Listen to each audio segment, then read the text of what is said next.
नमस्कार दोस्तों, art class में आप सभी का स्वागत है। और आज इस वीडियो में मैं बात कराऊंगा कि मानव श्वसन तंत्र क्या है और ये किस तरह से काम करता है। श्वसन तंत्र का मतलब एक सांस लेने वाले जितने भी अंग होते हैं पूरे रास्ते में, तो उनको श्वसन तंत्र बोला जाता है। अगर वो मानव की बात हो रही है तो मानव से संबंधित है वो, राइट। तो ह्यूमन रेस्पिरेशन सिस्टम इंग्लिश में बोलते हैं। तो अब इसमें जितने भी पार्ट काम आते हैं और वो कहाँ कहाँ किस तरह से श्वसन को करते हैं मनुष्य में, इन सब की बात होगी। और ये जो वीडियो है वो कक्षा 10th के लिए ही मैं रेफ़र करूँगा। यूपीएससी के लिए जो साइंस एनसीईआरटी बुक्स का वो मैं लाइव रखूँगा अपना क्लास शाम को, राइट। तो नेक्स्ट अगर मैं बात करूँ यहाँ पर, तो सबसे पहले जो आता है नासा द्वार, जिसे आप नोज़ के नाम से भी जानते हैं। नासा द्वार में वायु जाती है, ऑक्सीजन। और उसके बाद में ग्रसनी में जाती है वायु। ग्रसनी का मतलब नासा द्वार के जस्ट नेक्स्ट जो मिलता है आपकी, जो ऐसे आप औरतें जब बिंदी लगाती हैं उससे थोड़ा सा नीचे होता है ये जो पार्ट होता है। उसके बाद जो टच होता है उसमें जाता है। जब भी मैं चित्र आपको दिखाऊंगा तो आपको और क्लियरिटी हो जाएगी वहाँ पर, राइट। नेक्स्ट अगर बात करूँ तो उस ग्रसनी के बाद यहाँ तक देख सकते हैं वायु जाती है कंठ में, और कंठ के बाद श्वास नली, और श्वास नली के बाद में श्वसनी। अब मैं इन सब की बात कर लेता हूँ ये किस तरह से होते हैं। ये एक नली के टाइप के होते हैं इस तरह से, और उनके जो पार्ट होते हैं जैसे कि ये नासा मार्ग हो गया, और यहाँ से कंठ हो गया, और यहाँ से ग्रसनी हो गई, और ये सब जो हो गई श्वास नली। और श्वास नली जो होती है दो पार्ट में फिर जाके बट जाती है ऐसे करके। तो अभी हम चित्र के द्वारा और समझ लेते हैं इन सबको। श्वास नली में जाके श्वसिका यानी श्वसनिका में जाती है वायु। उसके बाद प्रवेश करती है फुसफुस फेफड़ों में, और फेफड़ों के बाद कूपिका कोश, जैसे वायु कोश भी कहते हैं, और वहाँ रुधिर वाहिनी यानी ब्लड प्रेशर की, ब्लड को बहने वाली जो नलियाँ होती हैं वो मिल जाती है कूपिका में, और वो वायु है वो ब्लड में मिल जाती है, राइट। अब यहाँ पर नेक्स्ट मैं बात करूँ इस चित्र के द्वारा समझने की, तो किस तरह से आप समझेंगे आप देखना। अब तो नासा द्वार यानी इस वाले पार्ट में ये वायु सबसे पहले जाती है इस वाले पार्ट में, और यहाँ पर जाकर के फिर जो जाती है ग्रसनी में। ग्रसनी यानी कंठ चक्र और ग्रसनी इस तरह से पूरी एक लाइन में होता है एक पार्ट में, राइट। तो आप यहाँ देख सकते हैं कि जब ये वायु यहाँ तक आ जाती है, यहाँ होती है श्वसनी, इस मार्ग में श्वसनी होती है और दो पार्ट में बट जाती है। जो दो पार्ट होते हैं वो दोनों ही फेफड़ों में जाकर के ओपन होते हैं, राइट। अब ये फेफड़ी भी, ये श्वसनी भी आगे चल के श्वसनिका में बट जाती है, श्वसनिका में बट जाती है। फिर श्वसनिका भी आगे चलकर कूपिका में बट जाती है। अगर मैं से आपको ऐसे समझ में नहीं आ रहा इस चित्र में, तो आपके लिए मैं सजेशन करूँ तो किस इस तरह से दो पार्ट हो जाते हैं श्वसनी के। फिर ये पार्ट भी ऐसे करके कई सारे पार्ट में बट जाते हैं ऐसे करके, है ना। अब ये जो पार्ट होते हैं उनको श्वसनिका बोलते हैं, और इन श्वसनिकाओं को लास्ट में एक गुब्बारे जैसी संरचना होती है, वो आप ये देख सकते हैं यहाँ पर। श्वसनालिका यानी कूपिकाएँ जो होती हैं वो गुब्बारे जैसी, इसमें कई सारी कूपिकाएँ दोनों तरफ लगी होती हैं। इनमें ही वायु आती है। ऑक्सीजन जो वायु वायुमंडल से आती है वो इनमें ही आती है। और यहाँ पर होता है ब्लड की नसें होती हैं, ब्लड की नसें, इनमें हीमोग्लोबिन होता है, और वो हीमोग्लोबिन ऑक्सीजन को ले करके पूरे शरीर में फैला देता है। फिर वो पूरे शरीर में हृदय के द्वारा पंप किया जाता है, तब वो फैल जाता है।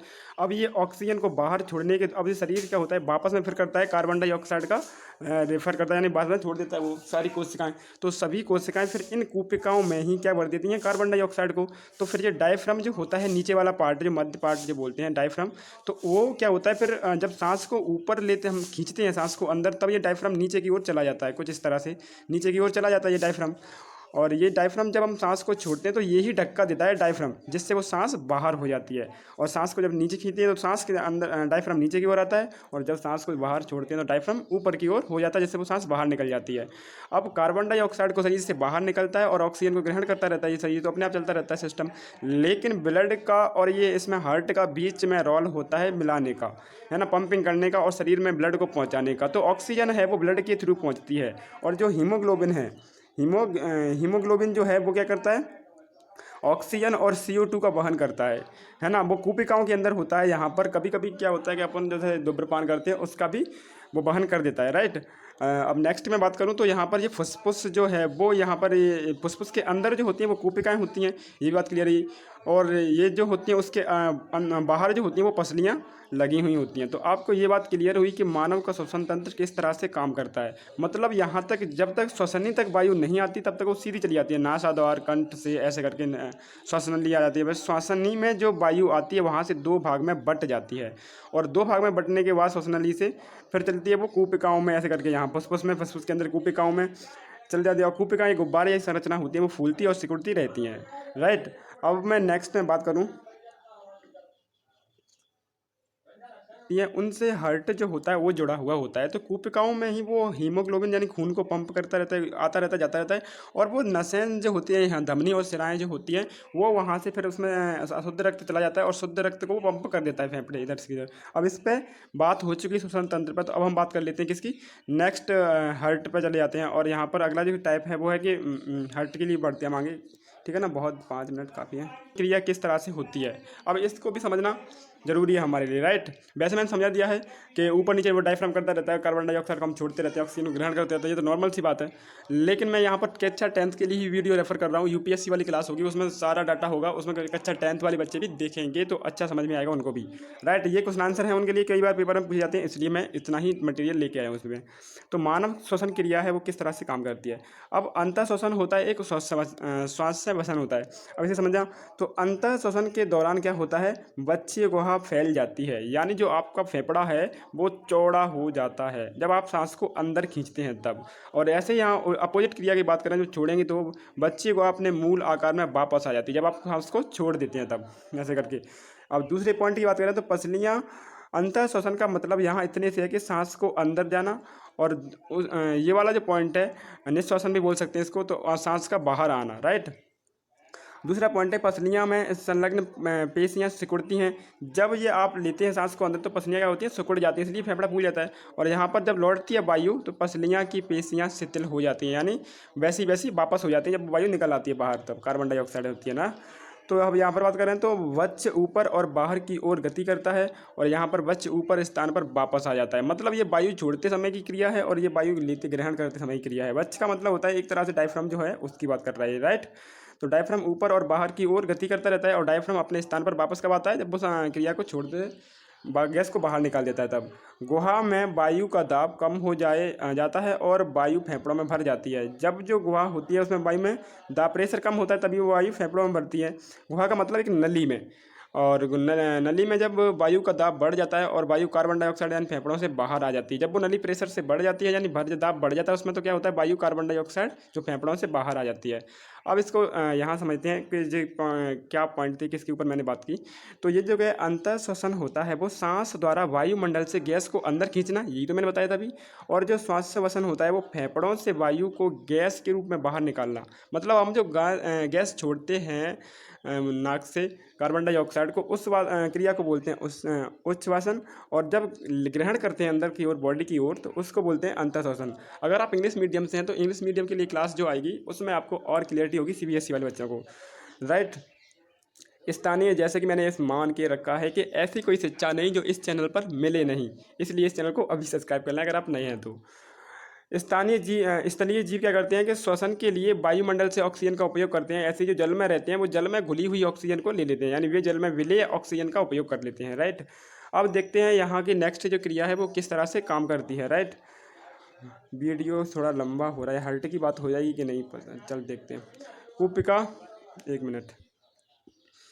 कूपिका रक्त और ऊतकों के बीच में गैसों का आदान प्रदान किस तरह से होता है, अब इसकी बात कर लेते हैं। तो वायुमंडल से जो क्रिया ऑक्सीजन ग्रहण हम करते हैं वो कूपिकाओं में जाकर पहुंचती है, तो वहाँ पर रक्त वाहिनियाँ मिलती हैं, यानी उसको ब्लड मिल जाता है। और ब्लड जो होता है वहाँ पर ऑक्सीकृत हो जाता है, यानी ब्लड ऑक्सीजन ग्रहण कर लेता है।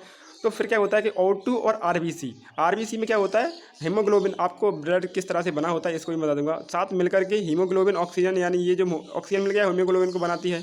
अब ये चलता है धमनी के द्वारा, धमनियाँ इसको ले जाती हैं। धमनियाँ द्वारा O2 का ऊतकों में पहुँचना, यानी टिश्यू में कौन ले जाता है, O2 धमनियाँ ले जाती हैं। फिर ग्लूकोज का ऑक्सीकरण होता है, यानी ग्लूकोज ऊतकों में क्या होता है, फिर इससे ऑक्सीजन का ग्लूकोज का ऑक्सीकरण होता है। फिर आगे बढ़ती है जब क्रिया तो ऊतकों में से कार्बन डाइऑक्साइड का उत्पादन होता है, राइट। अब दूसरे चरण में अब ये वापस जो रिवर्स क्रिया होगी तो क्या होगा कि कार्बन डाइऑक्साइड ऊतकों से बाहर आएगा, है ना। तो वो लौटते समय की बात हो रही है, अभी ये आने समय की बात हो रही थी। आने समय कूपिकाओं से रक्त मिला, रक्त से ऑक्सीजन ग्रहण किया रक्त ने, और फिर वो हीमोग्लोबिन के साथ आरबीसी चली और धमनियों के द्वारा ग्लूकोज का ऑक्सीजन ग्रहण किया ऊतकों में। और उसके बाद परिणाम स्वरूप क्या हुआ, बनने के बाद यानी ऑक्सीकरण यानी पाचन के बाद CO2 बनी, कार्बन डाइऑक्साइड, फिर ये क्रिया हो जाती है। फिर वापस होती है तो ऊर्जा मिल जाती है इससे। ऑक्सीजन एक श्वसन से क्या होता है, शरीर को ऊष्मा और ऊर्जा मिलती रहती है, इसलिए ये बना रहता है। अगर ये नहीं मिलेगी तो शरीर ठंडा हो जाएगा और शरीर एकदम डैमेज, मतलब डाइट खत्म हो जाएगा। CO2 में क्या होता है, CO2 ऊतकों को मिलती है, फिर लास्ट जो इसके बाद जो प्रक्रिया चलती है, तो ये जो खून की नसें होती हैं रक्त वाहिनियाँ, उनमें जो ब्लड में CO2 मिला देता है, ठीक है ना, और वापस फिर क्या होता है, CO2 का रक्त में विसरण हो जाता है, यानी वो फैल जाती है। और आगे जब आती है नेक्स्ट, तब रक्त वाहिका फिर क्या करते हैं, इसको ही कूप में ला देती है, CO2 यानी अशुद्ध रक्त को ला करके फिर कूपिकाओं में आ जाता है। कूपिका आपने देखी थी अभी, गुब्बारे जैसी संरचना थी, राइट, तो उनमें आ जाती है। और उसके बाद कूपिकाओं में विसरण होता है, फिर नासा द्वारा CO2 का विसरण द्वारा बाहर निकाल दी जाती है, यानी वो नली जो वापस होती है फिर कूपिकाओं से होते हुए फिर फेफड़ों के द्वारा श्वसनी के द्वारा CO2 को गैस को उसमें से बाहर छोड़ देती है। तो ये पूरा सिस्टम चलता रहता है हमारे फेफड़ों में, राइट, लौटा बाट इधर से उधर। अब मैं नेक्स्ट बात करूँ तो संवहन क्या होता है, कई बार 10th क्वेश्चन में पूछा गया कि संवहन क्या है। तो मनुष्य में भोजन, ऑक्सीजन और अन्य आवश्यक पदार्थों की निरंतर आपूर्ति करने वाले तंत्र को संवहन तंत्र कहते हैं, राइट। अब हम बात कर लेंगे संवहन तंत्र में मुख्य मतलब पार्ट जो होते हैं, अभी अब उसके लिए कौन कौन से होते हैं, राइट।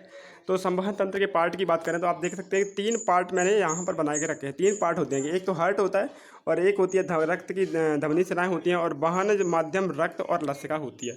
तो हम फिलहाल बात कर लेते हैं रक्त की, यानी ब्लड की बात कर लेते हैं, ब्लड और लसिका ये सब क्या है, राइट। सबसे पहले तो रक्त जो होता है वो ठोस अवयवी रुधिर कणिकाओं से मिलकर बना होता है। कणिकाओं का मतलब एकदम कण से है यहाँ पर। तो वो 3 तरह की होती हैं, एक तो लाल होती हैं RBC, और एक WBC, और एक रक्त प्लेटलेट्स बोलते हैं इसको, है ना। तो लाल रक्त कणिकाएँ और श्वेत रक्त कणिकाएँ और रक्त प्लेटलेट्स होती हैं। तो WBC का निर्माण जो होता है नॉर्मली वो किससे बना होता है, WBC का निर्माण जो होता है वो ऑक्सीजन और CO2 का वहन, हीमोग्लोबिन का वहन करती है, रक्त को लाल रंग देना ये होता है इसका जो RBC का काम होता है। यानी लाल रक्त कणिकाओं में ऑक्सीजन, CO2, हीमोग्लोबिन रहता है। यही तो हीमोग्लोबिन ही तो ऑक्सीजन और CO2 का वहन करता रहता है, जो कि रहता है RBC में, ठीक है ना। और WBC होती है श्वेत रक्त का वाइट ब्लड कण जो होते हैं वो, तो शरीर को रोग मुक्त करने में सहायक होते हैं। कौन, WBC शरीर को रोग मुक्त करने में सहायक होती है, ये कई बार पूछा गया है। तो रक्त की जो प्लेटलेट्स होती हैं वो रक्त का थक्का बनाने में सहायक होती हैं। तो इस तरह के 3 कण होते हैं, वो रुधिर कणिकाएं में आते हैं। तो रुधिर कणिकाओं में क्या होते हैं, लाल रक्त कण, श्वेत रक्त कण और रक्त प्लेटलेट्स होती हैं। कई बार ये प्लेटलेट्स बच्चों के डाउन होते रहते हैं, तो वो क्या होते हैं, बीमार पड़ जाते हैं। नेक्स्ट अगर मैं बात करूँ तो द्रव्य अवयव जो होता है, द्रव्य अवयव। अब इसके अलावा रक्त में और क्या होता है, प्लाज्मा होता है। प्लाज्मा में देखें आप तो पीले रंग का तरल पदार्थ होता है, उसे द्रव्य अवयव बोलते हैं। अब प्लाज्मा में 90% जल होता है तथा शेष अवयव जैविक और प्लाज्मा प्रोटीन जैसे एल्यूमिनियम और ग्लोबिन नील अजैविक खनिज तत्व होते हैं।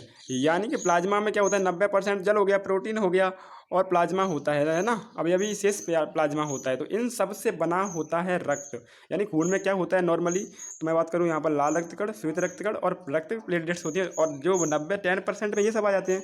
और बचा कुचा जो पार्ट होता है वो प्लाज्मा होता है, और उस प्लाज्मा में भी 90% जल होता है, राइट। उस प्लाज्मा में क्या होता है, 90% जल होता है, और शेष प्रोटीन वगैरह, एल्यूमिनियम वगैरह ये सब होते हैं, अजैविक खनिज तत्व होते हैं, वो प्लाज्मा में होते हैं, राइट। अब हम बात करेंगे अगली वीडियो में नेक्स्ट में धमनी और सिराओं की, और हार्ट किस तरह से काम करता है, किस तरह से खून को परिसंचरण करता है, हमारे शरीर में किस तरह से खून बहता है और ऑक्सीजन बाहर और किस तरह से पहुंचा रहता है। तब तक के लिए बाय बाय बच्चों, मिलते हैं अगली वीडियो में।